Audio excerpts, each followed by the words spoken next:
নমস্কাৰ বন্ধু বান্ধৱীসকল, আমাৰ ৰাখিব চেনেলটোলৈ আপোনালোকক স্বাগতম জনাইছোঁ। ঘৰৰ উত্তৰ দিশত ৰাখক আপোনালোকে এই এটা বস্তু, আৰু এই বস্তু ৰখাৰ পিছত কৰক আপোনালোকে এটা কাম।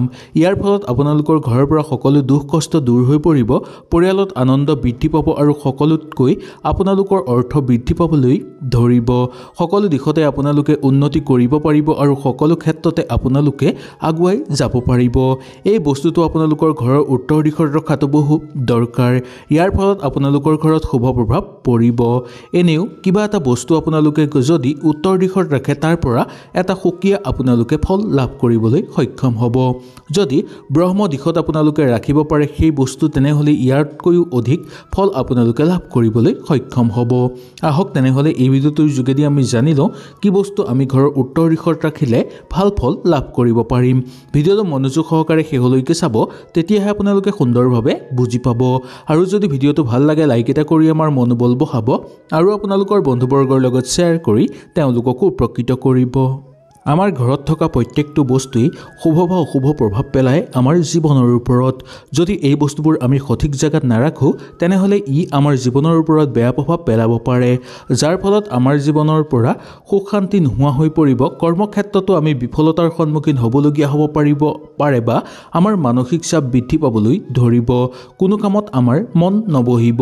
কোনো কাম কৰিবলৈ গ'লেও সেই কাম ভাল হোৱাতকৈ বেয়াহে হৈ পৰিব। জীৱনত বেয়া প্ৰভাৱ পৰিব আমাৰ ওপৰত। সেইকাৰণে প্ৰত্যেকটো বস্তু সঠিক জেগাত ৰখাটো বহু দৰকাৰ। আজিৰ ভিডিঅ'টোৰ যোগেদি আমি এই বস্তুবোৰৰ কথাই সম্পূৰ্ণভাৱে জানি ল'ম।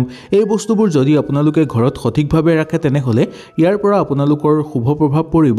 সকলো ক্ষেত্ৰতে আপোনালোকৰ সুখ শান্তি নামি আহিব আৰু ভগৱানৰ পৰম কৃপা আপোনালোকে লাভ কৰিবলৈ সক্ষম হ'ব। সকলো ক্ষেত্ৰতে সফলতা লাভ কৰাৰ উপৰিও আপোনালোকৰ স্বাস্থ্যও ভাল হৈ থাকিব। 1 নম্বৰটো, ঘৰৰ মুখ্য দুৱাৰ দি আমাৰ ঘৰত বেয়া শক্তি প্ৰৱেশ কৰিব পাৰে। সেইকাৰণে ঘৰৰ মুখ্য দুৱাৰত সদায় আমি নজৰ ৰাখিব লাগে। ঘৰত বেয়া শক্তি দূৰ কৰিবৰ কাৰণে ঘৰৰ মুখ্য দুৱাৰত যদি আমি ঘোঁৰাৰ নাল লগাব পাৰোঁ, তেনেহ'লে ইয়াক বহু শুভ বুলি মনা যায়। এনে কৰিলে ঘৰত সুখ শান্তি বৃদ্ধি পাব, ঘৰৰ মানুহৰ উন্নতি বাঢ়িব আৰু প্ৰগতি বৃদ্ধি পাবলৈ ধৰিব। সকলো ক্ষেত্ৰতে আপোনালোকে সফলতা লাভ কৰিব পাৰিব আৰু ঘৰৰ চাৰিওপাশে পবিত্ৰতা অটুট থাকিব। ঘৰত সকলো দেৱ দেৱীৰে আগমন কৰিব, যাৰ ফলত আপোনালোকৰ ওপৰত তেওঁলোকৰ পৰম কৃপা দেখিবলৈ পোৱা যাব। তেওঁলোকৰ আশীৰ্বাদৰ ফলত আপোনালোকে সকলো ক্ষেত্ৰতে সফলতা লাভ কৰিব পাৰিব, সকলো দিশতে উন্নতি কৰিব পাৰিব। 2 নম্বৰটো, তুলসী গছ। ঘৰৰ চোতালত বা পিৰালিত এজোপা তুলসী গছ থকাটো বহু দৰকাৰ। তুলসী গছত মা লক্ষ্মী আৰু ভগৱান বিষ্ণুদেৱে বাস কৰে। তেওঁলোকৰ আশীৰ্বাদৰ ফলত ঘৰত সুখ শান্তি বৃদ্ধি পাবলৈ ধৰে। তুলসীৰ ফলত আমাৰ ঘৰৰ চাৰিওফালে ভাল শক্তি সঞ্চাৰণ কৰিবলৈ ধৰে। যদি আপোনালোকৰ ঘৰত চোতাল নাই বা তুলসী লগাব পৰা জেগা নাই, তেনেহ'লে ঘৰৰ ভিতৰতো আপোনালোকে তুলসী গছ লগাব পাৰে। পূব দিশৰ ফালে টাব এটাত আপোনালোকে তুলসী গছ ৰুব পাৰে।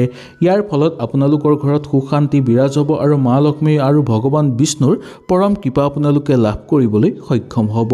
তুলসী গছজোপাৰ গুৰিত যদি ৰাতিপুৱা উঠি পানী অৰ্পণ কৰে আৰু সন্ধ্যাৰ সময়ত যদি আপোনালোকে চাকি দিয়ে, তেনেহ'লে ইয়াৰ ফলত মা লক্ষ্মী সন্তুষ্ট হ'ব আপোনাৰ ওপৰত।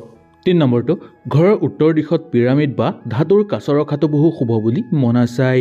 ইয়াৰ ফলত আপোনালোকৰ ঘৰত ভাল শক্তি সঞ্চাৰণ ঘটিবলৈ ধৰিব আৰু যাৰ ফলত আপোনালোকৰ পৰিৱেশ সুখময় হৈ পৰিব। ঘৰৰ ভিতৰৰ পৰা বেয়া শক্তি ধ্বংস হৈ পৰিব আৰু ঘৰত আহি সকলো দেৱ দেৱীয়ে বাস কৰিব। সকলো ফালৰ পৰা আপোনালোকৰ ঘৰত সুখ শান্তি নামি আহিব। কৰ্মক্ষেত্ৰত সফলতা লাভ কৰিব পাৰিব আৰু গোপন শত্ৰুৰ পৰাও আপোনালোকে বাচি থাকিব পাৰিব। 4 নম্বৰটো হ'ল নিমখ। নিমখত যিকোনো বেয়া শক্তি ধ্বংস কৰা শক্তি পোৱা যায়। সৰিয়হতো বেয়া শক্তি দূৰ কৰা শক্তি দেখিবলৈ পোৱা যায়। সেইকাৰণে ঘৰত কেতিয়াও নিমখ আৰু সৰিয়হ শেষ হ'বলৈ নিদিব। ঘৰৰ মুখ্য দুৱাৰত ৰঙা কাপোৰ এখনত নিমখ আৰু সৰিয়হ বান্ধি আপোনালোকে ওলমাই ৰাখক। ইয়াৰ ফলত বেয়া শক্তি দূৰ হৈ পৰিব আৰু ঘৰৰ বাস্তুদোষো আপোনালোকৰ সমাপ্ত হৈ পৰিব। ঘৰৰ পৰা সকলো বেয়া শক্তি দূৰ হৈ পৰিব, ঘৰত ভাল শক্তিৰ সঞ্চাৰণ ঘটিবলৈ ধৰিব, যাৰ ফলত আপোনালোকৰ ঘৰৰ সৰু ল'ৰা ছোৱালীৰ ওপৰত ইয়াৰ শুভ প্ৰভাৱ পৰিবলৈ ধৰিব। সেইকাৰণে মুখ্য দুৱাৰৰ সন্মুখত আপোনালোকে ৰঙা কাপোৰ এখনত নিমখ আৰু অকণমান সৰিয়হ বান্ধি নিশ্চয় ওলমাই ৰাখিব। 5 নম্বৰটো, বাস্তু বিজ্ঞানৰ অনুসৰি আপোনাৰ পাকঘৰটো সদায় উত্তৰ দিশত হ'ব লাগে আৰু ইয়াৰ পৰা আপোনালোকৰ ঘৰত শুভ প্ৰভাৱ পৰিবলৈ ধৰিব। পাকঘৰ উত্তৰ দিশত হ'লে আপোনালোকৰ ঘৰত কেতিয়াও ভোজনৰ অভাৱ নহ'ব আৰু পাকঘৰৰ উত্তৰ দিশৰ ফালে যদি এটা কলহত পানী ভৰাই ৰাখিব পাৰে তেনেহ'লে ইয়াকো বহু শুভ বুলি মনা যায়। পানীৰে ভৰা কলহ আপোনালোকৰ ঘৰত থাকিলে ঘৰত সুখ শান্তি বিৰাজ হ'বলৈ ধৰিব। ঘৰৰ পৰা সকলো দুখ কষ্ট দূৰ হৈ পৰিব। ঘৰত আমদানি বৃদ্ধি পাবলৈ ধৰিব। ঘৰৰ মানুহৰ মাজত আন্তৰিকতা বৃদ্ধি পাবলৈও ধৰিব। 6 নম্বৰটো, হিন্দু ধৰ্মৰ অনুসৰি শুক্ৰবাৰৰ দিনটো মা লক্ষ্মীৰ দিন বুলি মনা যায়। সেইকাৰণে শুক্ৰবাৰৰ দিনটো মা লক্ষ্মীৰ প্ৰতীক বুলিও কোৱা হয়। সেইকাৰণে এইদিনা মা লক্ষ্মীক বিধি পুৰাণ দি পূজা কৰিলে আমাৰ সকলো মনৰ আশা পূৰ্ণ হৈ পৰিব। ইয়াৰ ফলত মা লক্ষ্মী সন্তুষ্ট হৈ পৰিব আৰু আমাৰ সকলো মনৰ আশা পূৰ্ণ হৈ পৰিব। সেইকাৰণে শুক্ৰবাৰৰ দিনটো আমাৰ অতিশয় গুৰুত্বপূৰ্ণ। 7 নম্বৰটো, ঘৰৰ মুখ্য দুৱাৰ সদায় আমি পৰিষ্কাৰ কৰি ৰাখিব লাগে। কেতিয়াও দুৱাৰৰ ওচৰৰ জোতা চেণ্ডেল আমি পেলাই ৰাখিব নালাগে। যদি পাৰে দুৱাৰৰ সন্মুখত আমি সুগন্ধিত ফুল লগাব লাগে। মুখ্য দুৱাৰৰ ওচৰত আমি কেতিয়াও জোতা চেণ্ডেল চেদেলি ফেদেলি কৰি পেলাই ৰাখিব নালাগে বা কেতিয়াও আমি তাত ঝাৰু ৰাখিব নালাগে। এনে কৰিলে মা লক্ষ্মী কেতিয়াও আমাৰ ঘৰত প্ৰৱেশ নকৰিব। এনেকুৱা নকৰিলেহে মা লক্ষ্মী আহি আমাৰ ঘৰত প্ৰৱেশ কৰিব।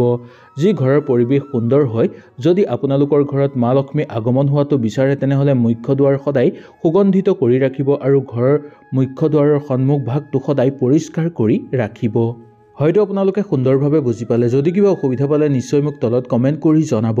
ইয়াৰ পিছৰ ভিডিঅ'টোতে মই আপোনালোকৰ কাৰণে লৈ আহিবলৈ চেষ্টা কৰিম। তেনেহ'লে আজিলৈ আপোনালোকৰ ওচৰৰ পৰা বিদায় লৈছোঁ। কালিলৈ আপোনালোকক পুনৰ লগ পোৱাৰ প্ৰতিশ্ৰুতিৰে আজিলৈ নমস্কাৰ।